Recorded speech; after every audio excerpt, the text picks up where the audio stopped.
Chers amis, bonjour, merci d'être avec nous sur ABC pour une nouvelle rencontre que j'avais à cœur de vous proposer aujourd'hui. Rencontre avec une jeune femme engagée que vous allez peut-être découvrir ou pas. Certains vont l'entendre parler et surtout parler aussi avec honnêteté de sa part d'ombre au travers d'un ouvrage qu'elle vient de publier sur Amazon et qui est rien que le titre est suffisamment évocateur, Brisé, où elle ose effectivement d'abord briser certains tabous, oser parler de certaines choses qui peuvent heurter la sensibilité des plus jeunes. Et ce visage ne vous est pas inconnu si vous êtes des aficionados d'un certain programme de télévision qu'on appelle la télé-réalité. Alors même si je sais que le public d'ABC Talk TV n'est pas nécessairement le public de la télé-réalité, il n'empêche que c'est une jeune femme engagée, qu'elle a des choses importantes à dire, au travers notamment de son vécu, un parcours de vie qu'elle nous dévoile dans un livre choc sur sa famille. Et vous allez voir qu'évidemment, chaque mot est pesé. Et c'est important de briser certains tabous, comme je le disais. J'ai le plaisir d'accueillir sur le plateau d'ABC Talk TV Aurélie Preston. À tout de suite.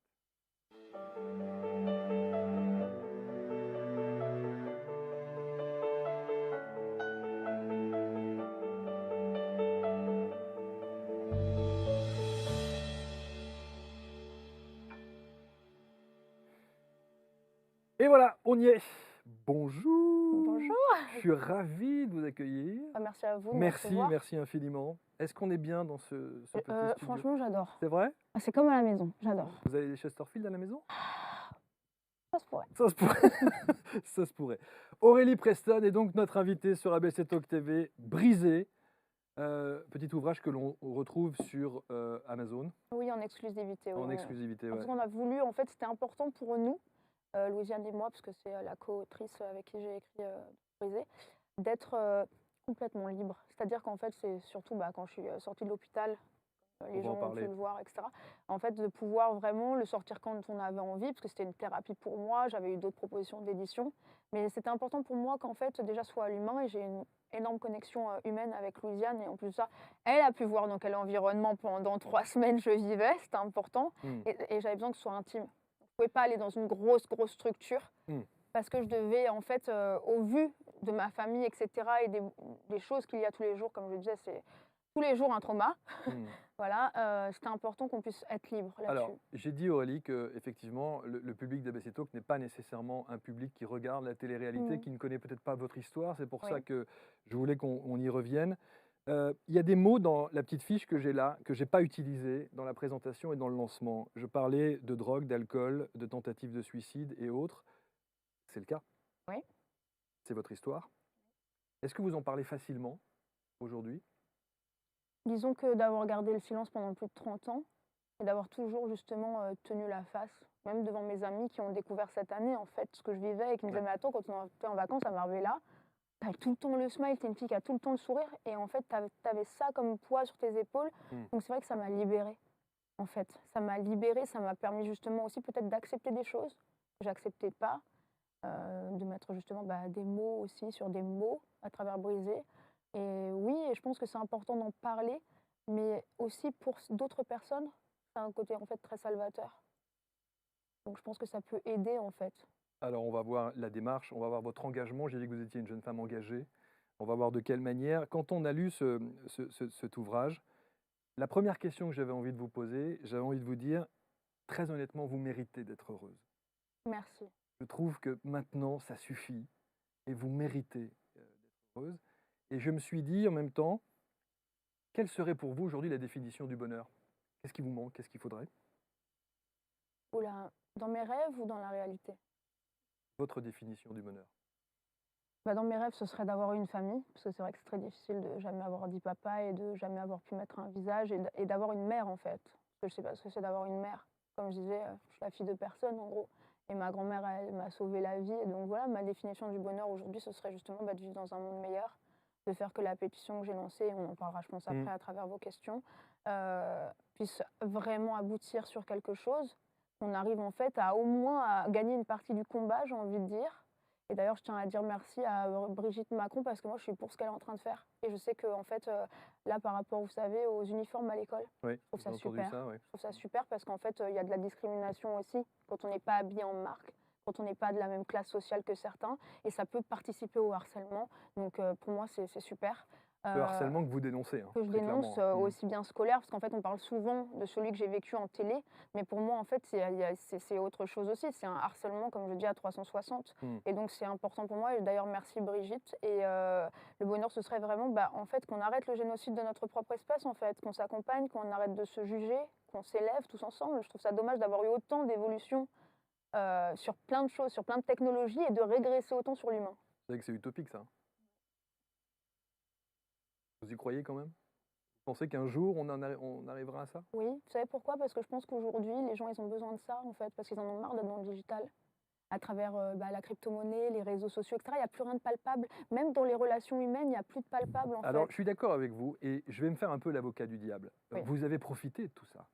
Oui, Vous mais avez c'est profité de la télé-réalité, vous avez profité des réseaux sociaux, c'est ce qui fait aussi votre communication, votre bien sûr, notoriété, la vente de votre livre. bien sûr. Donc vous dénoncez quelque chose que par ailleurs vous utilisez? Alors, en réalité, moi, déjà, quand j'ai fait la télé-réalité, je ne l'ai pas fait pour faire de la télé, parce que j'ai refusé pendant 6 ans avant, donc faut le savoir. Tous les programmes, depuis que j'ai 16 ans, me proposaient de faire Secret Story. Ma grand-mère était contre, je l'ai fait parce que j'avais besoin d'argent. Donc déjà, Mmh. voilà, je m'attendais pas à subir, en fait, un harcèlement et un lynchage comme ça. Sur les réseaux? Même à la télé, je veux dire, on a vu sur une certaine émission aussi qui était la quotidienne en fait de l'émission, une poupée gonflable avec mon visage. Je pense qu'aucun être humain mérite ça. Et deuxièmement, c'est que justement, je regretterais d'avoir participé à ces télés si aujourd'hui, en fait, ça n'aboutit sur rien. Voilà. Donc là, oui, je regretterais parce que comme vous le dites, j'aurais participé à un schéma. Alors, vous avez fait plusieurs J'en ai télé-réalités, fait 2. et vous auriez pu vous arrêter. Bah, C'est-à-dire en j'en ai faire fait une, voir qu'effectivement c'est pas votre truc et dire: «Bah, j'insiste pas». Bah, en fait, c'est ce qui s'est passé, sauf que la deuxième m'a convaincue par rapport à mon rêve d'être artiste et ils m'ont D'accord. vendu du rêve. Parce que moi, je l'ai fait dans un but vraiment professionnel. Je savais pas qu'en fait, on pouvait prendre limite n'importe quel passant dans la rue, dire: «Hey, écoute, aujourd'hui, je te donne 300 euros, tu fais une séquence sur un programme et tu fais croire que tu as bossé avec, je sais pas, Timbaland». Donc en fait, pour moi, c'était vraiment un but professionnel, c'était pas un but de notoriété. C'est comme là, le livre, ça me tenait à cœur de ne pas commercialiser en fait mon malheur. Et donc pour moi, en fait, aujourd'hui, je suis contente parce que grâce à moi, et je pense grâce à ma saison, les anges n'existent plus. Et donc pour moi, en fait, c'est intéressant là-dessus. C'est pour ça que si l'avoir fait juste pour avoir une certaine visibilité qui ne sert à rien, Mmh. no sense. Mais par contre, aujourd'hui, les réseaux sociaux aussi, je veux dire, je fais pas de placement de produits. Je communique pour des pétitions et des choses engagées. Donc en fait, mon univers est différent. Et c'est en ça que je pense aussi que je suis différente et que c'est pour ça peut-être que j'ai pas voulu continuer parce qu'on m'avait proposé 5 autres télés à la suite et j'ai dit non. Alors, je termine sur ma posture Ouais. d'avocat du diable, et après on parlera véritablement de votre histoire qui est juste incroyable. Hem, Certains vont dire en lisant votre livre: «Bon allez, c'est du grand déballage, pourquoi est-ce qu'elle raconte sa vie privée et pourquoi, le faire de cette manière-là? Parce que c'est encore un coup de fric ou un coup de promo ou un coup de notoriété». Pardon, hein, Oui, je bien me sûr, fais mais l'avocat c'est du très diable bien, sur ce c'est truc-là. très bien. Bien, en fait, non, parce que déjà, si on avait voulu faire un coup de fric, on aurait été chez une grosse maison d'édition. Voilà, on aurait pris une avance, sympa. C'est pas le but. On l'a écrit en 3 semaines parce que c'était ma thérapie après l'hôpital quand je suis sortie, déjà pour commencer. On a fait justement plusieurs promos parce qu'on voulait que ce soit accessible à tous. Et encore une fois, écrire un livre juste pour étaler son sens et me valoriser et avoir un côté très narcissique ne m'intéressait pas.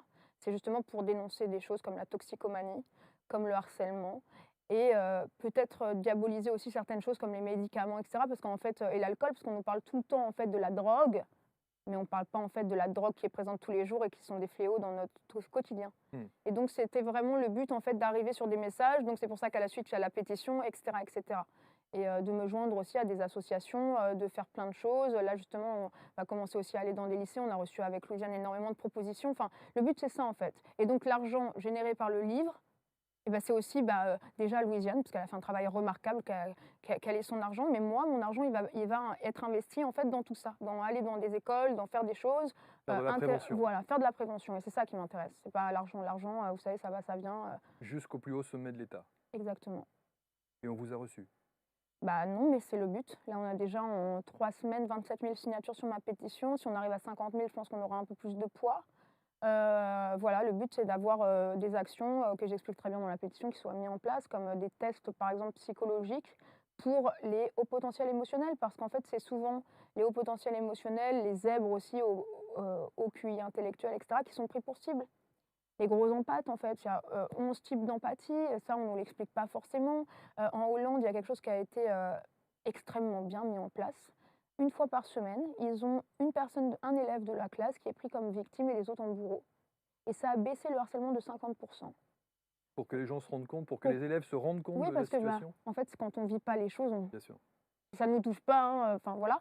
Donc je trouve ça très bien en termes de jeu de rôle. Il faut savoir qu'on est tous avec une glande empathique très développée et que soit on le perd en fonction de l'éducation qu'on a et du schéma dans lequel on évolue. Et c'est là-dessus aussi que je faisais la guerre sur la télé-réalité parce qu'en fait, si on lit justement des ouvrages comme Le culte du banal ou L'ère digitale, etc., de François Jost, qui est professeur à la Sorbonne, on voit en fait tout ce que ça génère dans l'esprit humain et c'est incroyable.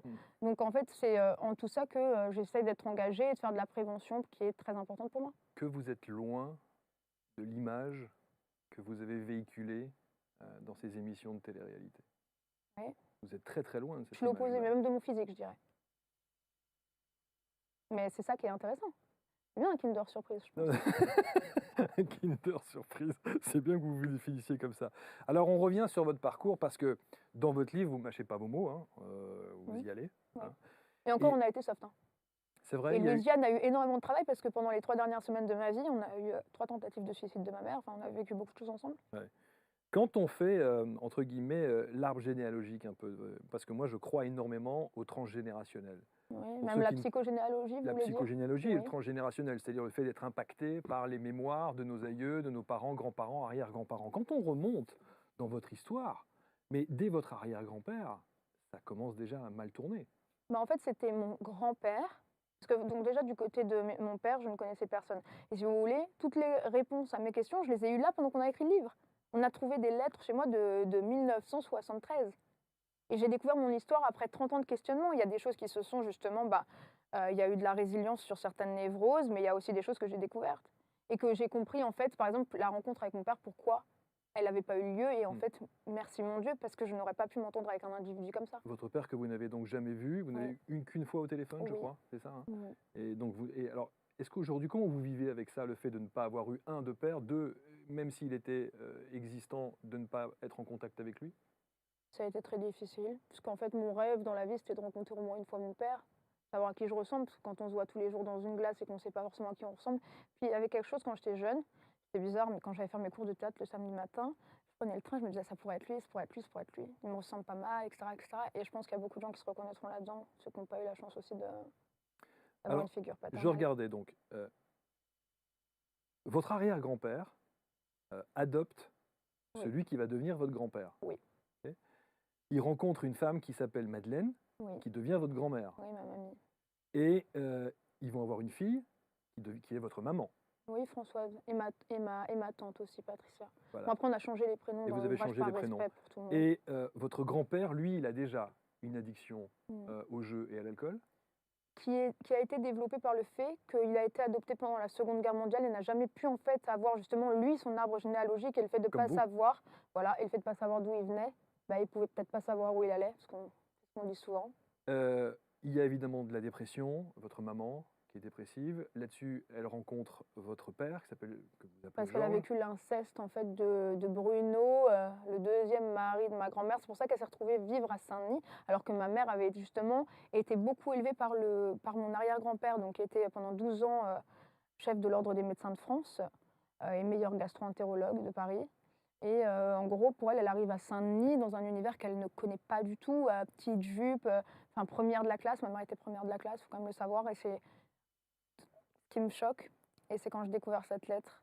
La première lettre de l'ouvrage brisé, c'est ma mère qui écrit et ça aurait très bien pu être moi. Je ne toucherai jamais à la drogue. Et en fait, ça a résonné en moi de lire cette lettre, ça m'a bouleversée. Je me suis dit, mais comment ma mère a pu en arriver là, en fait? Parce qu'elle va plonger. Parce qu'elle a plongé, oui. Que vous imputez ça à votre père? J'impute ça à... Non, j'impute ça au mari de ma grand-mère, parce que c'est dû à l'inceste qu'elle a subi par lui, qu'elle est partie vivre à Saint-Denis Sauf chez que- la nouvelle femme de mon grand-père. Sauf que la relation qu'elle a avec votre père est évidemment très conflictuelle. Vous dites que Mais c'est je lui- pense c'est qu'en fait, lui elle a quand même trouvé qui- refuge, en fait, dans cette histoire d'amour. Ah, c'est ça. Je pense en fait que, vu qu'elle est partie de chez ma grand-mère, qui était mariée avec son nouveau mari, qui lui a fait des attouchements, ma grand-mère lui avait promis de divorcer. Elle ne l'a pas fait. Donc ma grand-mère s'est retrouvée en fait à aller vivre chez son père, qui venait de s'installer à Saint-Denis dans une cité avec une femme. Et c'est là où en fait elle a, je pense, et je l'explique très bien dans l'ouvrage, basculé, puisqu'en fait, dans cette relation, moi, je pensais déjà que j'avais été un enfant de l'amour, pas du tout. Donc je le découvre là aussi. Je pense que tous les 2 en fait, ils ont trouvé un bon compromis en se mettant ensemble et à travers, bah, justement les paradis artificiels. Mmh, Sur vos réseaux sociaux, il y a une photo de votre père. ouais, c'est la seule que j'ai, ouais. Mmh. C'est un beau mec? Ma mamie, s'amuse toujours à dire qu'il ressemblait à Samuel Frey. Mmh. Ou Sami Frey, je sais plus cet acteur. Samy Frey? Sami Frey, voilà, Mmh. exactement. 1992, donc de Mmh. cette, relation entre votre mère et votre père arrive, la petite Aurélie. Hem et là déjà alors je savais pas que vous aviez des problèmes de santé à la base? Si, bah, c'est à cause de l'héroïne. En fait, elle a commencé, l'héroïne à 5 mois de grossesse. C'était mon père qui l'injectait donc Donc mmh, vous, vous arrivez effectivement avec des problèmes et là, c'est votre grand-mère qui se rend bien compte que ça va pas être possible, que vous pouvez pas grandir dans cet non, pas univers-là et elle vous récupère quand vous avez 18 mois, et vous lui devez beaucoup, hein, mmh, à cette mamie, ouais, je l'adore, je fais tout pour elle. évidemment. Je vis avec elle à 31 ans, alors vous savez? Hem, il y a aussi votre demi-sœur, Oui, demi-frère. oui. Quelle relation vous avez aujourd'hui avec eux? Ma sœur, j'essaie de m'occuper d'elle aussi parce qu'elle est handicapée à 50 et mon frère, j'ai pas du tout de contact, il vit avec ma mère et lui aussi, il a plongé. Mmh. Alors, c'est là, rien qu'en disant ça, c'est là où je me dis et c'est là où je me dis: «Mais oui, vous méritez à un moment donné, quoi. 30 piges, ça suffit, quoi. Vous avez le droit d'être une femme épanouie, Mmh. d'être passionnée, vous chantez, on y reviendra, tout à l'heure, avec vos albums. Moi, j'ai regardé, vos clips. C'est pas tout à fait mon univers parce que je suis un vieux schnock maintenant, comparé à vous, mais je trouve que, voilà, vous avez cette résilience-là, et vous avez cette force voilà, de vous maintenir et de sortir la tête, hors de l'eau. Parce qu'il y a pour ceux qui nous regardent, il y a quelques mois encore, vous étiez au fond. 3 mois, oui. C'est ça, Mmh. octobre, hein? Mmh. Vous avez fait une énième tentative de suicide? Pas énième, la seule. Mmh. Mais j'aime pas dire tentative parce qu'en fait, quand on en est là, on n'a plus envie de tenter, quoi. Vous avez dit une phrase quand vous parlez de votre tentative de suicide, vous dites à un moment donné, «Bah, c'est peut-être pas plus mal comme ça et je me sens bien comme ça et voilà, que ça s'arrête». Bah, Vous la vouliez paix, vraiment en que ça fait, s'arrête? oui. Bah, vous savez, je suis quelqu'un de très méticuleuse et perfectionniste, tout était prêt. Et il y avait ma grand-mère en haut, hein, dans la chambre, ça m'a pas empêché de passer à l'acte. Quand on n'en peut plus de vivre, on n'en peut plus de vivre, en fait. Et je pense qu'il faut respecter ça parce que la douleur, elle est personnelle. Et il y a des gens qui vraiment, en fait, n'arrivent pas peut-être à justement trouver quelque chose qui les retienne à la vie. Donc, en fait, moi, je pense qu'il faut juger personne. Et je pense que justement, si on était mieux accompagnés en France sur la psychologie et les enfants, qui justement, bah, d'ailleurs, je suis très triste parce que je viens d'apprendre un suicide d'un enfant qui a vécu l'homophobie. Je viens de le partager là sur Internet et ça me brise le cœur. Euh, je pense qu'on devrait avoir tous en fait le droit d'un suivi psychologique au jour d'aujourd'hui gratuit. En fait, et je sais qu'il y a certains psys qui le font, mais c'est pas pour tout le monde. Je veux dire, je pars du principe qu'aujourd'hui un salaire c'est quoi, 1200, 1300 euros, allez, voilà. Une femme qui a 2 enfants, 3 enfants, les trois malheureusement peut-être sont super en pâte ou autre. Il y en a peut-être deux qui vont bien, un machin, mais en fait, comment ça se passe en fait? Ça veut dire que si on les inscrit tous à l'art, pour qu'ils aient en fait une passion ou un sport qui les donne, enfin, qui sont un peu leur exutoire. Si derrière, faut payer le psychologue, faut payer ci, faut payer ça. En fait, comment la personne fait pour s'en sortir au jour d'aujourd'hui? Là aussi, je pense qu'il y aurait des choses à faire. Et on mérite tout ça, peu importe la classe sociale. Ça va être votre combat, Oui. maintenant, hein, Mm. clairement. Hem, je disais que vous dites que la musique vous a sauvé, que votre part d'artiste, vous sauve. C'est le cas? Oui. Bah, l'autre fois, je prends un exemple tout bête, parce que j'aime bien prendre des exemples de la vie de tous les jours. J'étais avec Louisiane, je chantais et puis j'ai pleuré en chantant. Mais c'est parce que c'est ma façon, en fait, de me libérer, ma façon de me libérer, C'est l'exutoire. c'est l'exutoire, Mmh. voilà, c'est mon défouloir. Quand vous avez fait cette tentative de suicide en octobre, dernier, il y a quelques mois, vous disiez que vous étiez dans la maison, l'appartement avec votre grand-mère. Comment se fait-il que toutes ces années, votre grand-mère connaît cette histoire, votre histoire? Comment se fait-il que votre grand-mère ne vous ait pas, raconté des choses pour essayer de soulager un petit peu vos démons et vos névroses? Parce que j'en parlais pas forcément non plus et parce que justement, toute ma vie, enfin, ma grand-mère, toute sa vie, elle a souffert. Donc en fait, j'étais celle qui essayait de lui rendre la vie enfin, la plus douce et agréable possible. Enfin, il m'appelle Atlas chez moi. Voilà, je suis celle qu'on charge. Mais je suis un être humain et je m'effondre comme tout le monde à un moment donné. Le fait d'avoir voulu faire de la télé-réalité, c'était encore une fois, c'était une histoire d'argent? Oui, j'avais pas d'argent. Non, on n'avait pas d'argent, hein. Déjà de base, quand j'ai fait l'Académie internationale de danse de Paris, que j'ai arrêté, l'école à 16 ans, Mmh. je veux dire, je vivais avec 1 € pour manger pour tous les 3 jours. Je vivais dans un studio où il y avait pas de chauffage et je dormais chez ma gardienne Fatima, quand il y avait besoin, que j'ai chaud, quoi. Mmh. Donc voilà, je sais ce que c'est d'avoir, les pieds bien ancrés au sol et d'être à l'humain justement et c'est pas parce que j'ai fait de la télé que je suis pas humaine. Tous les soirs, je passe des heures à répondre, à ma communauté et c'est très important pour moi d'être connectée aux gens Et vous avez des témoignages de gens qui vous et disent, «Ouais, j'imagine que ça énormément, m'a tellement aidé que tu dises ça» ou «Ça m'a tellement voilà. aidé que tu Ou des gens parles». aussi qui me disent: «J'ai envie de mourir» et je prends le temps en fait pendant 2 heures de leur parler et d'essayer de les raccrocher à la vie avec moi. Et pourquoi vous n'ouvrez pas un cabinet de thérapeute? Bah, déjà j'ai un diplôme en psychologie générale, mais là je passe un diplôme de synergo. Ça m'intéresse beaucoup, je suis très à Important la l'humain. synergologie, Oui, hein. j'adore ça Ah, et c'est en le plus maintenant langage aujourd'hui, non corporel. dans la loi, par exemple, il y a des gens qui ont, des pathologies, par exemple de mythomanie, qui arrivent très bien à leurrer les détecteurs de mensonges. Mais en fait, à travers, certains TOC et les micro-expressions qu'ils vont avoir ou la dysmorphobie du visage, on va réussir à savoir s'ils disent vrai ou pas et donc, dans les procès maintenant ça arrive, et c'est génial. Mais donc je suis très à l'humain. Moi, j'aimerais pas ouvrir forcément un cabinet pour ça, mais j'aimerais peut-être ouvrir quelque chose comme, bah, ce qu'ils font sur, les numéros en fait, d'appel au secours, de suicide et cetera. SOS? Oui, Mmh. 3114, Mmh. ou peut-être d'ouvrir une fondation, ça me tiendra à cœur avec, bah, peut-être justement des centres de victimologie publique, gratuits, où tout le monde aura accès avec, bah, aussi bien des activités comme de l'art, voilà, qui feront aussi partie de la thérapie et des spécialistes en stress post-traumatique ou en mémoire traumatique et cetera. Parce que j'ai aussi des témoignages de gens de 50 ans sur mes réseaux, de 60 ans qui ont vécu le harcèlement et le harcèlement en fait malgré tout, bah, ça a influé sur les choix de vie, sur les comportements et cetera. Ils ont jamais pu pallier à ça, jamais réussi vraiment à retrouver confiance en eux et c'est, je pense, important en fait. Je suis convaincu que les gens qui nous regardent là et qui écoutent votre témoignage, qui sont évidemment touchés et qui trouvent aussi une certaine belle et grande lucidité que vous avez, Mmh. une belle maturité malgré tout ce que vous avez vécu, se disent: «Mais il faut qu'elle aille consulter, cette jeune femme». Vous l'avez Oui. fait? Je l'ai fait, mais bah, déjà, j'ai fait 3 ans de psychanalyse qui ne m'ont pas servi à grand-chose, puisqu'au décès de mon père, quand, j'ai découvert toute la famille de mon papa, ils m'ont demandé de l'argent. J'ai dû faire une attestation sur l'honneur d'abandon, je ne sais pas si vous imaginez. Ça a été très dur. Mais en fait, consulter pourquoi? Parce qu'en réalité, je pense que les clés sont en nous.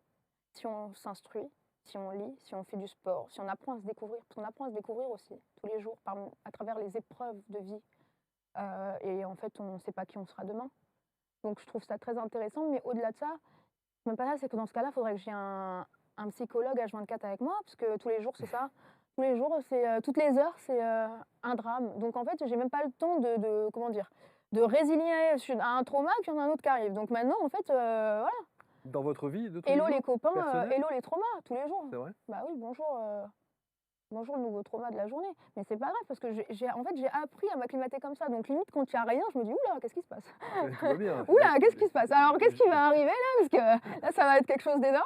Non, mais je veux dire, voilà. Mais aujourd'hui aussi, ce qui fait ma résilience sur tout ça, c'est le fait d'en parler et c'est le fait justement, bah, de prendre la parole ici aujourd'hui. Ça me raccroche à la vie, d'avoir un combat. Ça me donne envie de me lever tous les matins. C'est un cause, voilà, c'est une cause qui est honorable à défendre et quand on est victime de harcèlement, non. Pour moi, les gens, et je tiens à le dire, ceux qui nous regardent et qui ont eu ça aussi, dans leur vie, qui ont vécu ça, c'est loin d'être des victimes. C'est des warriors. Pour moi, il faut être un super-héros, il faut être un guerrier pour aller tous les jours dans un lieu où on se fait harceler. Et c'est en fait, ils sont victimes de leur succès, victimes en fait de leur différence, parce que c'est ça qui les rend uniques et c'est ça qui rend jaloux, parce que pour moi, on n'attaque pas quelqu'un de lambda. C'est ça votre définition du harcèlement? Ouais, d'avoir quelque chose de plus. Et les gens sont frustrés, et les gens peut-être sont pas honnêtes avec eux-mêmes et accepteraient pas ou auraient pas le cran de faire ce que l'autre personne fait. Qu'est-ce que Donc, vous aviez de plus pour être harcelé alors? bah, peut-être un grand cœur, peut-être d'être trop allumé. Parce que moi, je me suis fait avoir toute ma vie, mais bon, il y a un monologue que j'adore, c'est celui de Vanessa Paradis dans La fille sous le pont. Je trouve ça génial ce qu'elle dit et moi, c'est un peu ça, ma vie. Et et en fait, voilà, la chance, je la connais pas.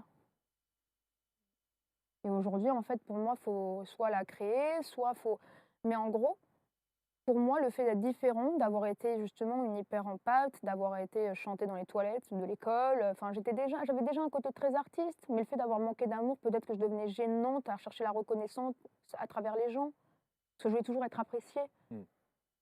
Mais c'est ça aussi qui fait ma beauté, c'est ma naïveté, c'est justement le fait d'être à l'humain. Et c'est pas grave parce que je me dis à chaque fois: «OK, tu as vécu beaucoup de brouillons, mais aujourd'hui tu es peut-être des chefs-d'œuvre à travers ce que tu défends et peut-être que les émotions que tu as quand elles sont, justement positives, elles sont incroyables» et il y a pas forcément beaucoup de gens qui ont accès à ça. Aujourd'hui, ce que je sais, c'est que voilà, je peux avoir des vibrations très down, mais des vibrations aussi très hautes et qui C'est me belle. transpercent et qui me donnent des frissons. Et ça, bah, quelque part, c'est une chance de ne pas avoir une vie en fait qui est monotone. Et justement, j'apprécie peut-être d'autant plus les moments de haute vibration. Est-ce que vous vous sentez légitime à parler justement de tous ces sujets et à défendre cette cause et aller à ce combat? Je pense que je suis une des personnes les plus légitimes et vraiment, c'est sans Prétention. vouloir, oui, sans prétention, parce que je n'ai jamais harcelé personne dans ma vie et que la plupart des gens, à un moment donné, étaient peut-être, enfin, je veux dire, par exemple, Jérém Star que j'adore et qui est mon ami, il a fait son mea culpa justement d'avoir été un harceleur avant, qui a été harcelé. Mais donc aujourd'hui, moi, vu que j'ai jamais été, harceleuse de qui que ce soit, j pour les gens et d'avoir vécu un lynchage justement public et médiatique comme ça, j'ai, vraiment ma place pour défendre cette cause, oui.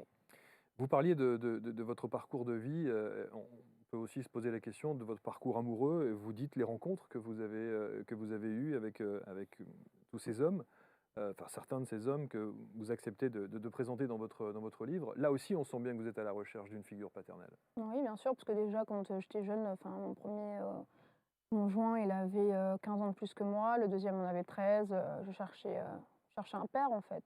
Mmh. À quel moment vous avez compris, ça? À quel moment vous vous êtes, maintenant vous avez le recul pour le dire, mais à quel moment, vous avez pris conscience de ça, du transgénérationnel aussi, le fait que vous puissiez être impacté par les mémoires de vos aïeux, de vos parents, grands-parents, arrière-grands-parents? Très jeune, à 20 ans, puisque Ah, vous c'est en aviez fait, je déjà suis compris ça? arrivée, chez la psychanalyste à Montpellier et je lui ai dit: «Voilà, je sais que je fais ça, ça, ça, ça». Je lui ai dit: «Voilà, je sais que je fais ça, ça, ça, ça, ça, ça. S'il vous plaît, aidez-moi à pallier à ça. Pourquoi je reproduis des schémas comme ça?» Très jeune, très jeune, mais parce que je me suis toujours remise en question et parce que tous les matins, je me lève et je me dis: «Aujourd'hui, je dois être meilleure qu'hier». Donc voilà. Est-ce que vous regrettez, d'avoir fait, toutes ces téléréalités, tous ces programmes qui ne sont pas, très honnêtement, de votre niveau? Mais alors en réalité, d'ailleurs, parce qu'en fait, je lis Le culte du banal en ce moment de François Jost et je trouve ça très intéressant. Il faut savoir qu'à la base, la télé-réalité, c'était une œuvre d'art et c'était dans les 10 meilleurs films des cahiers du cinéma. Sur Love Story, par exemple, et les gens ne savent pas forcément.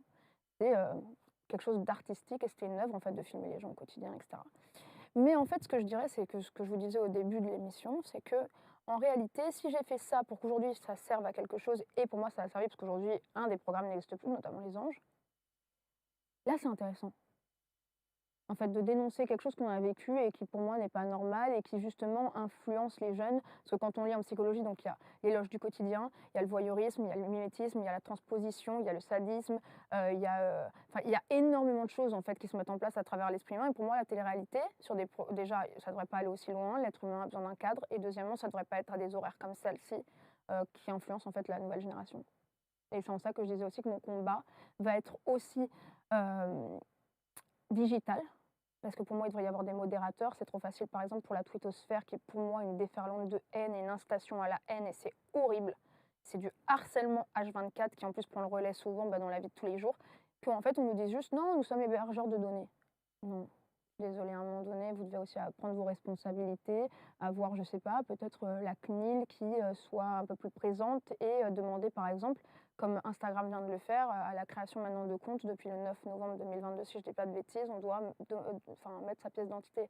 Et en fait, même si on n'a pas accès à... Parce qu'il y a des pseudos, la police, au moins, si demain on a une plainte contre un pseudo, on sait qui c'est via Instagram, voilà. Et donc pour moi, en fait, les gens devraient vraiment assumer leurs paroles. C'est trop facile d'être derrière un ordinateur et de taper tout et n'importe quoi. Et en plus, les gens oublient que derrière, il y a une vie, en fait. On n'est pas juste dans un autre monde.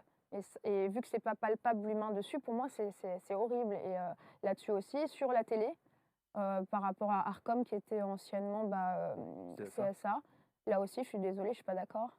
En fait, à quel moment, en fait, il y a pas de modération avant diffusion de quelque chose? Donc, en fait, on peut tout faire à la télé, quoi. C'est scandaleux. Moi, on m'a mis mon lit dehors comme si j'étais un chien.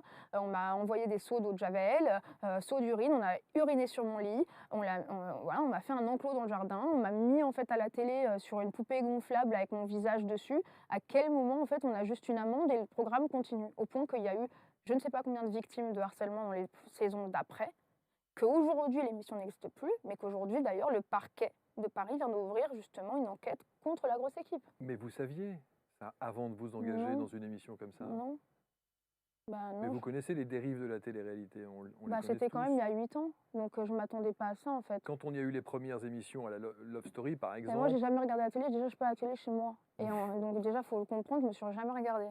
Déjà, et quand on me repartage des images horribles comme ça, merci mais non merci.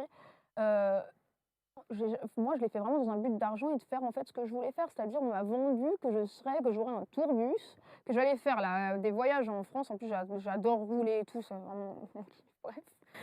Je m'attendais juste en fait à pouvoir aider ma mère, la sortir de la précarité, parce qu'elle est femme de ménage, elle s'occupe de personnes âgées, même quand elle est alcoolisée. Voilà, je voulais la sortir de la précarité, aider ma mamie, lui faire faire un tour du monde, lui donner ce qu'elle a jamais eu aussi, de l'amour de la part d'un homme. Je voulais en fait m'occuper de ma famille tout en faisant ce que j'aime, de la musique. Donc en fait, moi, je ne le faisais pas du tout dans un but de notoriété, parce qu'en réalité, aujourd'hui, on peut très bien vivre en étant artiste et faire des scènes ouvertes ou faire les scènes comme on voit dans les villages. J'aime bien dire ça parce que je suis à Montpellier avec mamie, à Latte. Je l'appelle Latte Vegas. Mais en réalité, je trouve ça génial parce que chaque été, on a des orchestres qui viennent, etc. Et en fait, moi, ce que je voulais juste, c'était parcourir la France, rencontrer les gens qui me suivent, faire de la musique. Voilà. vous êtes tombé de haut. Très haut, oui. Ouais. Enfin, entre le rêve et la réalité, il y a un monde. Est-ce que ce harcèlement, alors vous l'évoquiez sur les réseaux sociaux, ce harcèlement, il est allé même dans la rue, même les gens Ouais. qui vous croisent régulièrement, des choses comme Aujourd'hui, ça? non, plus du tout. Plus maintenant? Non, j'ai que de la bienveillance. Au contraire, Les gens ont compris. les gens me défendent même, Ouais, c'est ça. parce qu'ils ont trouvé ça. Même j'ai des gens qui s'excusent et je les remercie aujourd'hui d'ouvrir les yeux. Il y a des gens qui me disent, franchement, je t'ai insulté à l'époque sur les réseaux sociaux, mais en fait, quand je réalise et que j'ai pris de l'âge et de la maturité, que c'était horrible. On sait que ces émissions de télé-réalité, c'est un public très jeune. Pas forcément. En tout cas, on va dire... On a aussi de la ménagère. Oui, mais le cœur de cible, c'est quand même... Il y a beaucoup d'ados, hein, 15 ans, 14 ans, 16 ans, 12 ans. Il y a une petite fille qui est Oui, venue, mais c'est d'ailleurs. triste en fait. Mais c'est terrible. Parce qu'en fait, aujourd'hui, et c'est en ça que je trouve ça scandaleux, c'est qu'en fait, à l'époque, moi, j'adorais, j'avais Malcolm, c'était quoi, Fran Fine, une nounou d'enfer, 7 à la maison, mais en fait, c'était des choses qui étaient, où il y avait des valeurs et des codes. Et aujourd'hui, en montrant ça, ce que je dis à travers donc, les lectures que je fais avec de François Jost ou même Luc Dupont, qui est très intéressant, c'est pas possible. Mais en fait, on installe ça, mais pas que en fait, dans la télé. On a vu aussi des talk shows où ça se permet de lyncher des gens et après ça prend le relais sur le net et après dans la rue, etc.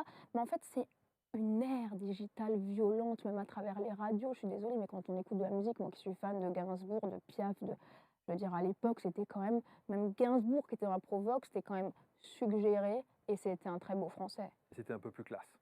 C'était un très beau français. Absolument. Et donc aujourd'hui, en fait, on a complètement défoncé l'image de la femme, je suis désolée, hein. Et on écoute du rap, c'est que du lynchage. Est-ce que vous n'avez pas le sentiment que on est à l'heure du digital, que les réseaux sociaux sont là, ils sont bien en place, ils ne risquent pas de bouger, et que la nouvelle génération qui arrive, dont vous faites partie, vous en sortez maintenant, mais cette nouvelle génération est là, et elle vit, elle grandit avec ça, donc on ne pourra pas échapper à ça. Je pense que si, je pense qu'il y a des choses à mettre en place, notamment il y a des femmes qui aimeraient rester à la maison. Pourquoi il n'y aurait pas d'aide pour les femmes qui veulent élever leurs enfants, plutôt que de les mettre en fait derrière un écran? Je veux dire, je comprends qu'il y ait des femmes qui soient comme moi, libres, indépendantes, et qui veulent justement travailler, qui sont carriéristes, etc., et qui ont des enfants à côté, et c'est admirable. Mais il y a aussi des femmes qui sont, comment dire, nées pour être mères et pour passer leur vie à ça et adorent ça. Et en fait, pour moi, il devrait y avoir une aide plutôt qu'en fait, elles rentrent, elles sont vidées de leur travail, elles ne profitent pas de leurs enfants comme elles aiment, elles doivent les mettre justement devant la télé-réalité ou devant un iPad, etc. Pour moi, en fait, il y a un problème de ça. En fait, on n'a plus le temps d'éduquer nos enfants. On n'a plus le temps, alors que si en fait on faisait aussi là une vraie éducation, on remettait les Legos, enfin je dis les Legos parce que j'adorais ça, les Legos, les puzzles, oui, ok, on sait déjà à quoi ça va ressembler, c'est un cheval sur l'image, ok, mais Les moi j'adorais le Playmobil, monter, les Playmobil, voilà, ça j'adorais aussi, les bah Playmobil, oui, bah oui, c'est génial. bah oui. Mais je veux dire, voilà, revenir en fait aux bases, parce que l'être humain a besoin des bases, a besoin d'une fondation, a besoin d'un cadre, et Un c'est socle. prouvé. Et aujourd'hui, en fait, on n'y est plus. On n'y est plus. Et je vois des enfants qui sont dehors, qui ont à peine 5 ans, livrés à eux-mêmes. Et c'est triste, en fait. Qui vous a sauvé de votre tentative de suicide? Ben, en réalité, il y a en fait, une application qui permet de faire les posts, d'avance sur Instagram et j'avais fait mon post parce que c'était pour moi honnête de dire au revoir à ma communauté. Je veux Vous dire, ils ont aviez été programmé un post bah, oui, oui, qui annonçait votre, oui, oui, avec ce que je pensais du monde aujourd'hui, que je me sentais pas à ma place, que c'était pas ce que je voulais, que je trouvais que l'être humain déjà respectait pas sa planète ni les animaux. Donc si on respecte pas déjà l'endroit où on marche tous les jours, ça va être compliqué. Enfin pour moi, il y avait plein de choses en fait et je me livrais à cœur ouvert en gros, c'est, Alice, ma meilleure amie qui a vu le post et qui a appelé les pompiers qui sont venus. Voilà. est-ce que, vous n'avez pas peur d'être un peu estampillé, «Ah oui, Aurélie, la fille de la télé-réalité qui a fait une tentative de suicide» Oui, mais alors, c'est bien ce que j'ai fait et c'est bien, c'est et la vous réalité l'assumez? et je l'assume, mais en fait, je vois pas en quoi en fait, je trouve qu'en France, les gens donc déjà sont un peu hypocrites. J'aime pas critiquer du tout, hein, mais je pense qu'il faut être honnête à un moment donné et je pense qu'aussi on a un très gros problème d'honnêteté. Vu que les gens s'aiment pas, ils peuvent pas aimer les autres et vu que les gens sont pas honnêtes avec eux-mêmes, ils peuvent pas être honnêtes avec les autres. Donc déjà, on a un petit problème Mmh. et je trouve que les gens sont hypocrites, c'est-à-dire que c'est les premiers à regarder la télé-réalité et c'est les premiers à critiquer ça. Donc déjà, si on boycotte la télé-réalité, arrêtez de la regarder déjà, il y aurait peut-être moins de dégâts. Moi, j'ai pas de télé chez moi. Ensuite, je trouve sincèrement que, en France, on est le seul pays qui parle tout le temps de ça, tellement ils ont diabolisé les candidats en fait aussi à travers les médias. Mais on est des êtres humains comme tout le monde. Moi, j'aime bien le dire, c'est comme si j'avais bossé à McDo quand j'avais 20 ans, que j'avais fait la saison à Palavas-les-Flots pour vendre des glaces. C'est un job de jeune, quoi. Non, mais c'est vrai. C'est vrai, et c'est pas. Je veux dire, je me rappelle une fois, j'arrive au restaurant. Ah ouais, c'est la meuf de télé, machin. Je dis alors, je t'explique, Loulou, peut-être que toi, t'as été dame pipi aux Galeries Lafayette à Paris, et alors, je vais te le mettre sur la table toute ma vie. Enfin, c'est vrai. Faut respecter le parcours de chacun et chacun s'en sort comme il Oui, peut. après vous avez une image publique, elle s'assume. Voilà, mais je veux dire pour moi, déjà, je pensais pas qu'il y aurait autant d'impact et Ouais, en c'est plus, ça. quand j'ai fait la télé, il y avait pas encore Instagram et cetera, hein. C'est arrivé juste au moment où j'ai fait la télé. Donc je pensais pas que ça allait me suivre toute ma vie comme ça, enfin pendant 10 ans. Mmh. Donc voilà, mais je pense qu'en fait, il faut juste assumer. Je veux dire, je prends l'exemple de Clara Morgan qui a fait et pourtant c'est du porno ce qu'elle fait et aujourd'hui, elle fait très bien Ice, où elle a fait cette compétition de patinage, elle est, chez Arthur tous les vendredis et c'est C'est bon, en ça, fait, oui, on oui, est elle est passé à invitée autre sur tous chose. les Je veux dire, plateaux, absolument. Nabila, Mmh. après le drame qu'il y a eu avec son conjoint, Mmh. elle est dans autre chose en fait. Tout dépend de comment on amène les choses et je pense qu'il faut juste en fait être engagé. Mais je pense aussi sincèrement qu'il faut arrêter de diaboliser les gens et peut-être apprendre à les connaître. Justement, il y a eu beaucoup de gens de télé qui ont fait des bouquins et qui expliquent aussi qui ils sont et peut-être pourquoi ils ont fait de la télé. Et en fait, c'est intéressant de savoir pourquoi plutôt que de juger, accompagner en fait. D'où l'idée du livre? D'où l'idée du livre. Oui, ça semble une évidence. Alors, heu, votre combat aujourd'hui, on l'a dit, vous parliez, peut-être, voilà, d'avoir un discours auprès de cette jeune génération. Je vais vous dire, j'ai une fille de 15 ans. Mm, Elle vous connaît. mm.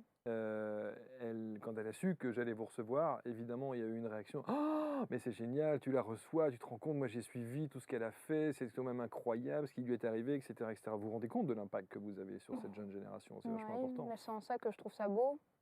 Et c'est pour ça qu'aujourd'hui, je trouve que votre discours, et c'est la raison pour laquelle j'avais vraiment envie de vous inviter sur le plateau, je trouve qu'il est constructif. Et j'espère que justement cette jeune génération, ces ados et ces futures femmes vont prendre conscience de ce que vous dites et des dangers qu'il y a quand on parle d'alcool, quand on parle d'addiction, quand on Mm. parle de harcèlement et quand on parle de télé-réalité. Alors votre combat, vous parliez de fondation, Oui. vous parliez d'engagement. euh, vous avez donc écrit à Brigitte Macron? Oui, on a fait que ça, même sur mes réseaux, toute ma communauté a tagué Emmanuel Macron des millions de fois. Et pour l'instant, on n'a pas eu de contact. C'est ça qui est triste. Mais au-delà de ça, je veux dire, il y avait une jeune femme que j'ai trouvée sur TikTok, pareil, qui a perdu son petit frère il y a 1 an et demi. Elle dit que rien ne bouge malgré tous les courriers. Ben, en fait, même les associations aujourd'hui, elles sont un peu essoufflées, à bout de bras. Enfin, je veux dire, moi, c'est pas grave. Vous savez, je suis le genre de personne qui va faire de l'athlétisme, mais quand en fait les autres sont essoufflés, moi, je vais y aller encore plus. Voilà, parce que c'est ça en fait pour moi de faire un certain lifestyle, même de sportif de haut niveau comme j'ai pu avoir avant. C'est d'avoir un mental même quand il n'y en a plus en fait. Et aujourd'hui, j'irai au bout. C'est-à-dire que même si je dois me mettre nue avec écrit victime sur le corps devant l'Élysée, je le ferai. Voilà, c'est pas grave. Je serai mise à nu. Voilà. Mais c'est important pour moi que ça bouge. Très important. Pourquoi est-ce que vous pensez que vous n'êtes pas entendu? Parce que je pense qu'aujourd'hui, clairement, ils ont d'autres chats à fouetter. Hmm. Voilà. Et parce qu'en fait, en quoi, faut parler économie. Encore une fois, en quoi ça aiderait l'économie à pouvoir leur faire dépenser de l'argent sur des centres de victimisation, à mettre en place des choses, etc. On m'a toujours dit: «Rapproche-toi des associations plutôt que du gouvernement», mais c'est quand même scandaleux. Je veux dire, on est dirigé par un gouvernement où il devrait y avoir des lois et même des lois et une justice encore plus sévère pour les gens qui justement font des menaces de mort en ligne, se permettent de faire des choses horribles, à l'école ou et cetera et c'est pour ça que je pense qu'il faudrait des tests de psychologie pour les zèbres, les hauts potentiels émotionnels, les super empathes et cetera parce que peut-être des classes plus adaptées à ces personnes-là, enfin, je pense qu'il faudrait vraiment en fait, revoir tout ce système-là humain et donc ça, c'est un boulot énorme qui demande en fait de faire bouger énormément de choses, mais à travers des choses classiques qui coûteraient pas énormément d'argent. Par exemple, si moi, aujourd'hui, j'étais agrémentée par l'État, d'aller dans les écoles et les lycées et que je faisais de la prévention comme on le fait sur, bah, justement les premiers rapports sexuels ou la prévention routière et cetera.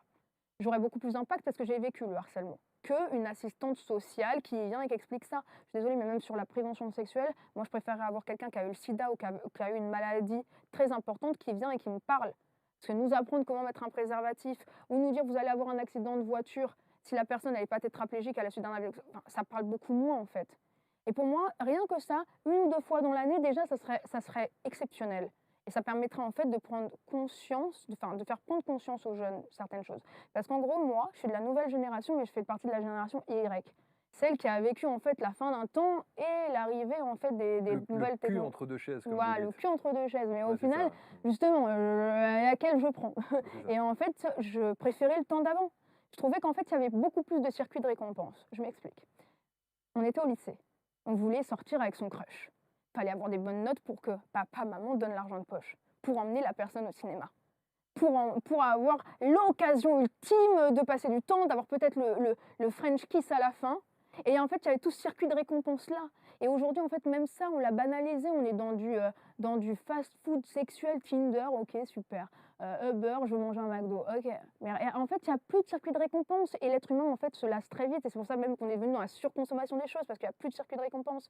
Et en ça, je trouve ça intéressant de remettre plein de choses en place. Et pourtant, vous n'avez que 30 ans. Oui.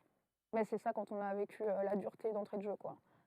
On se pose les bonnes questions, on essaye. Moi, je suis désolée, mais je dis toujours, ok, mais si je suis là à rien faire et juste attendre que le temps passe et que le cimetière m'appelle, je sers un peu à rien. Mais par contre, aider mon prochain et me battre pour des causes qui feront avancer le monde. Et j'espère, et je dis toujours à mamie, tu sais pourquoi je suis contente d'avoir fait le livre? Parce que peut-être dans 3 4 générations, il y aura un petit enfant qui ira voir son grand-père ou son arrière-grand-père qui dira: «Papa, mais c'est quoi ce livre? Je l'ai trouvé dans la bibliothèque et tout», qui le lira. Et ça transmettra encore un message multigénérationnel. Et c'est en ça que je trouve ça intéressant d'écrire un livre. Alors, on dit souvent aussi qu'il n'y a pas besoin d'attendre tout du gouvernement. On Mmh. peut aussi prendre des initiatives, faire des choses. Vous pourriez très bien, À travers effectivement, une fondation, à et travers une cetera, oui. fondation, à travers des associations qui pourraient, Mmh. elles, démarcher certains établissements scolaires pour vous inviter à Bah, parler ça, et j'en ai prendre. plein, j'en ai plein. On a reçu énormément de messages par rapport à ça et on va le mettre en place, oui, là. Et ça, Ça me semble important. en fait, ça c'est un combat pour moi et c'est un bonheur, en fait, d'aller au contact humain. Parce que j'en ai marre des réseaux sociaux, moi, personnellement. Est-ce que c'est pas une manière aussi de vous racheter quelque part? Non, parce que j'ai jamais perdu la face et j'ai toujours été à l'humain, toujours. Cette Aurélie combative que j'ai en face de moi là, pourquoi est-ce qu'elle ne l'était pas en octobre dernier? Parce que, j'aide ma grand-mère, je donne 1 200 € par mois à ma mamie, parce que je paye les courses à ma mère, parce que j'aide ma mère sur l'alcool, parce que ma mère m'a déjà frappée, humiliée, parce qu'elle a fait 3 tentatives de suicide, parce que j'ai ma grand-mère qui est à l'hôpital, parce que je dois gérer ma sœur handicapée, parce qu'en fait, il y a un moment donné où je gère tout ça, je gère le harcèlement, je gère, mon travail à côté, essayer de m'en sortir dans la musique, essayer de trouver goût à la vie, enfin, d'avoir goût à la vie quand en fait 99 de mon quotidien c'est l'enfer et qu'il y a 1 voilà, ce 1 là, ce jour-là, je l'avais plus. Voilà. Parce que justement pendant 30 ans, j'ai rien dit et là pour le coup, même si l'athlète, allait au bout, au bout, au bout, au bout, bah là, les poumons c'était vide, vide, vide, hein. Voilà, j'arrivais plus à respirer en fait. Vous savez que beaucoup de gens, et on le voit notamment dans les conférences que l'on donne, beaucoup de gens disent que c'est sans doute un des plus grands actes de lâcheté. Je suis pas d'accord, pour moi, il faut être courageux. On n'est pas en train de faire des appels à l'aide et à prendre 2 cachets pour dire: «Ah, aidez-moi». Non, je suis pas d'accord. Pas d'accord. Celui qui est prêt à dire au revoir est prêt à avoir un nouveau bonjour de la vie. Au contraire, pour moi, c'est un acte de courage, d'enlever la vie, en fait. Est-ce que Et et en réalité, je trouve ça faible de dire ça, justement. Pour moi, c'est ces gens-là qui parlent comme ça qui sont faibles. Parce que la douleur, elle est personnelle. Déjà, pourquoi on juge ce que ressent un être? fonction de son échelle empathique, peut-être qu'on ressent pas la même chose, mais je veux dire quelqu'un qui a je veux dire moi j'ai vécu tous ces traumas-là et peut-être qu'il y a une personne qui a juste eu le divorce de ses parents qui va ressentir la même souffrance que moi au quotidien. Donc en fait, je pense que voilà, on est unique, on est tous différents. Est-ce que, vous savez que sur cette chaîne aussi, on parle beaucoup de sujets, spirituels? Oui, Hem, j'aime beaucoup d'ailleurs. Passionnant. Il y a des choses évidemment très intéressantes. Est-ce que Mmh. vous avez cette foi, cette dimension spirituelle? Est-ce que vous croyez, à l'après? Alors pardon d'avoir parlé de juste avant, de votre tentative de suicide, mais en tout cas quel rapport vous avez, à ça? À ces croyances-là, à cette dimension-là? Est-ce que vous croyez à la protection? Vous croyez, Je crois en fait sincèrement aux énergies. Voilà. Je crois que quand on est quelqu'un de bien, même si les gens qui ont été mauvais payent pas aujourd'hui, ils paieront à un moment donné. Moi j'aime bien dire, Louisiane rigole tout le temps quand je dis ça, le karma, il y a pas de chômage là-bas, hein. H24, 7 jours sur 7. Donc voilà, non, je pars juste du principe que les choses, se remettent dans l'ordre avec le temps en fait. Chaque chose reprend sa place.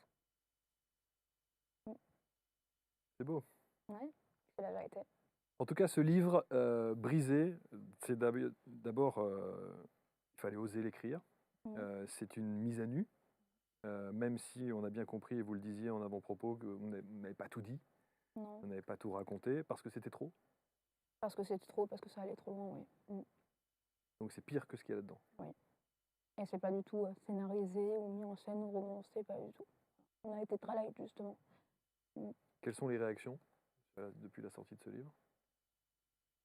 Bah, énormément de gens qui me disent merci, parce que je leur redonne, l'envie de se battre et d'y croire. Énormément de gens qui me disent, merci parce qu'en fait je me plaignais de rien dans ma vie et je me rends compte que j'ai une vie super et que j'ai pas le droit de me plaindre. Énormément de gens qui aussi se confient à moi et à travers moi en fait, espèrent avoir, justement un jour, le combat, comment dire? Remporté. Remporter ce combat, l'emmener loin en fait, pour, des gens qui ont vécu ça, qui ont des enfants aujourd'hui, qui ont peur qu'ils vivent ça aussi. J'ai eu que des bo franchement, j'ai eu que des bonnes réactions. C'est beau. Vraiment, c'est beau, oui. Mais c'est pour ça que je prends le temps tous les soirs de parce qu'en fait, je dis tout le temps que, bah, justement, le temps, c'est notre seule richesse et que les gens qui prennent le temps de m'écrire, c'est le minimum que je leur donne du mien, en fait. Tout ce que vous n'avez pas eu. Voilà. Et aujourd'hui, vous avez ou pas alors? Du temps? Non, du bon, du bien Bah oui, et des bonnes choses. déjà, c'est mon plaisir du soir de répondre aux gens. J'adore. Ma petite lecture du soir, et oui, j'ai des plaisirs, le fait justement, bah, d'être là aujourd'hui, de communiquer un super message, merci d'ailleurs, de me battre pour des vraies causes, d'être à l'humain, de pouvoir justement, bah, bientôt me déplacer dans les lycées, d'organiser des dédicaces, de rencontrer les gens en fait. C'est génial d'être à l'humain en fait, d'être connecté, de ressentir de la chaleur humaine et d'avancer ensemble. Je suis obligé de vous poser une question, alors qui est un peu provocante, mais est-ce que votre physique est un handicap? Oui et non. C'est-à-dire que si j'ai envie de me la jouer Paris Hilton: «Ah, it's so cute!» voilà, je peux le faire. Il vous manque le petit chien. Non, il est à la maison. Ah, il y en a un Enfin, alors? j'ai un pomsky, mais non, j'ai pas osé le chihuahua, voilà. D'accord, Voilà, d'accord. j'ai peut-être pas poussé autant, OK, OK. mais voilà. Et vous n'êtes pas tout de rose vêtu? Bon, Voilà, je suis pas toute rose vêtue. Ça peut m'arriver, hein, bon, d'accord, sur un malentendu. d'accord, d'accord. Voilà, mais je peux très bien la jouer comme ça quand justement je suis face à des personnes qui en fait, vont pas forcément m'intéresser parce que j'aime bien en fait quand il y a un échange. C'est-à-dire que là, j'adore parce que justement tout à l'heure on débat sur plein de choses et cetera.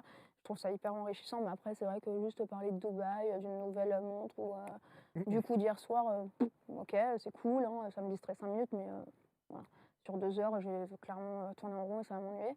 Mais les gens qui justement en fait me mettent dans, la bimbo de la télé, tentative de suicide avec un QI d'huître, ça m'arrange. Parce qu'en fait, ça veut dire qu'en fait on va pas avoir, mais aujourd'hui c'est dingue parce que mon meilleur ami Kevin, quand tu m'as rencontré donc voilà, il m'a dit, à la première soirée: «Désolée les gens de télé ça m'intéresse pas». Sauf qu'au final on a fini à parler 3 heures dans sa voiture et aujourd'hui je suis sa meilleure pote. Donc ce que j'aime aussi c'est de faire changer Les mentalités, les mentalités. faire évoluer Et un je trouve peu que les mentalités. justement, faut pas mettre tout le monde dans des cases, il faut pas forcément écouter les médias aussi, sur, justement la diabolisation de certaines personnes. Je veux dire, on a vu des gens extrêmement bien réussir, c'est-à-dire, Caroline Receveur, elle a extrêmement bien réussi. C'est vrai. Je veux dire, on va prendre l'exemple de Kim Kardashian, qui est quand même aujourd'hui la femme la plus influente au monde, qui est ancienne styliste de Mariah Carey, qui a eu justement une sextape avec le mec de Mariah Carey à l'époque, Ray J, qui a fait des études d'avocate, qui gère très bien ses business. Et je veux dire, voilà, moi, je n'ai même pas fait une sextape. Je veux dire, à un moment donné, Et vous pensez que c'est une référence, les bah, Kardashians? En tout cas, je trouve qu'en termes de marketing et comment elles s'en sortent, je veux dire, c'est comme Nabila après le drame, c'est comme machin. Tout dépend de, en fait, qui nous accompagne. Sauf que Nabila, depuis qu'elle est devenue maman, elle s'est quand même considérablement calmée. Oui, mais pour moi, ça reste quand même un acte, fort. Et aujourd'hui, en fait, c'est ce que je disais, le culte du banal. Tout est banalisé. Même le harcèlement, intrafamilial. Quand on dit à son gosse: «Ah, tu bête, t'es un idiot», mais ça marque, hein, un Je suis enfant. d'accord, je suis Et d'accord. après, ça vient justement, dans l'inconscient à 14 ans et bonjour les névroses et bonjour l'adolescence rebelle. Non mais c'est vrai. Mais en soi, en fait, je trouve qu'aujourd'hui, on peut tout faire. Tout dépend de comment on le tourne et comment on est accompagné. Et qui sont les équipes et comment ils vont être visionnaires. Mais pour moi, en fait, je vois pas le scandale, voilà. Et aujourd'hui, je dirais que j'ai participé, comme le diraient les cahiers du cinéma, à une œuvre d'art. Une œuvre d'art. Vous savez quoi? J'espère sincèrement, et c'est pas parce que vous êtes sur ABC, c'est pas parce qu'on fait l'émission. J'espère sincèrement que beaucoup de gens vont voir cette émission, Je la relayerai et vont entendre votre discours. j'espère qu'on fera un cross même sur Instagram, que ce soit Absolument. relayé de partout. Vraiment, ça Parce que m'intéresse. honnêtement, je suis assez bluffé, Bah, merci, vraiment, c'est vraiment. Je suis gentil. bluffé par d'abord votre sincérité, votre générosité, l'empathie que vous avez, la résilience que vous avez, parce qu'on n'est pas rentré dans le détail, mais j'invite vraiment tout le monde à lire ce petit bouquin, et on va déjà très bien comprendre la situation, la lucidité que vous avez au travers de ce que vous avez fait, que vous assumez complètement, mais où vous dénoncez aussi la réalité des faits de ce qu'est l'autre visage de la télé, ce qu'il y a derrière. Et puis cette étiquette qu'on vous a collée, parce que l'étiquette, elle est là quand même, hein, Bah, c'est très français, on va dire. on Mais aime je veux ça. dire, voilà, le français aime ça, c'est-à-dire que même un Patrick Bruel, quand il passe de la chanson au cinéma, ça pose un problème. Mais en réalité, on a le droit d'avoir plusieurs casquettes et plusieurs talents. Ouais. Et on a le droit de se réinventer aussi, parce que je pense que des fois, on tourne en rond, et le Covid a très bien montré ça. Toutes les reconversions professionnelles qu'il y a eu, mais c'est pas parce qu'on est médiatisé que c'est pas pareil. Je veux dire, on est tous des êtres humains. Bon. Donc, La voilà. chanson, Bah, la chanson, on continue, là, il y a plein de choses qui arrivent. j'ai vu, je suis allé voir sur YouTube, j'ai regardé Et encore là, je veux dire, c'est moi ce qui que vous produisais faites. tout en fait. C'est-à-dire que j'avais mon propre label, c'est moi qui écris mes signaux de clips, c'est moi qui écris mes chansons en Mais là maintenant avec co-écriture. ça va vous aider. Bah, en fait, c'est même pas m'aider, parce que pour moi, le livre, ça n'a rien à voir. Non, mais enfin, je veux dire, voilà, je trouve que ça, j'allais dire désacralise, peut-être pas, mais en tout cas, ça remet un petit peu l'église au milieu du village. Je Oui, trouve que voilà, oui, ça permet de oui, dire, bon voilà, attention, oui. Et peut-être que justement, les gens prendront plus de temps aussi oui, d'écouter mes textes, parce c'est qu'en vrai, fait, il y a plein de choses de quoi je parle dans mes j'entends. chansons, même d'avant. Donc voilà, non, je trouve ça super cool. Je réitère ce que j'ai dit pour terminer l'émission, je vous souhaite vraiment d'être heureuse. Merci. Je vous souhaite vraiment de trouver votre équilibre. Je vous souhaite vraiment de... Vous êtes amoureuse? Malheureusement, j'ai pas cette chance. Bon. D'ailleurs, envoyez-moi vos candidatures. Non, je rigole. Faites attention à ce que vous dites, parce que là, je peux vous dire qu'il va y avoir... ça va mal finir. Là, il va y avoir du harcèlement, là, attention. Moi, Vous le gérez bien maintenant? Vous le gérez bien, du coup, là, bah, s'il y a harcèlement. j'ai pas de Il n'y a plus mauvaises du tout, il choses, n'y a plus? non. Voilà. Et justement, je veux aider les gens à justement. Et d'ailleurs, je tiens quand même à le dire, quand les gens ont envie d'arrêter de vivre et tout, il y a quand même des numéros d'urgence et c'est important de le dire. Voilà, vraiment. Et peut-être qu'il y aura le vôtre un jour.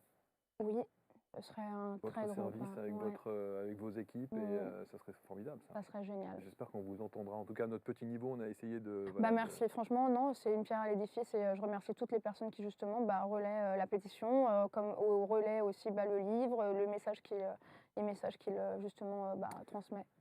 Sur Amazon, Brisé, c'est le livre, l'histoire d'Aurélie Preston, et j'espère que vous aurez à cœur de lui laisser un petit message, un petit témoignage pour lui dire combien vous aimez son discours et combien vous êtes sensible à sa démarche, à toutes ses actions et à tout ce qu'elle entreprend, parce qu'elle le mérite évidemment. Merci infiniment. Bah, merci beaucoup. Merci. Merci. Et je dirai à ma fille que vous êtes quelqu'un de Et bien. que je l'embrasse très fort. Voilà, très bien. Elle s'appelle Lily. Ah bah c'est mon surnom C'est à vrai? la maison, Lily. Voilà, Bah Lily, voilà. que j'embrasse. Merci à tous, merci infiniment de vos témoignages, de vos partages, on en a besoin et on se retrouve pour une nouvelle rencontre très prochainement. Allez, au revoir.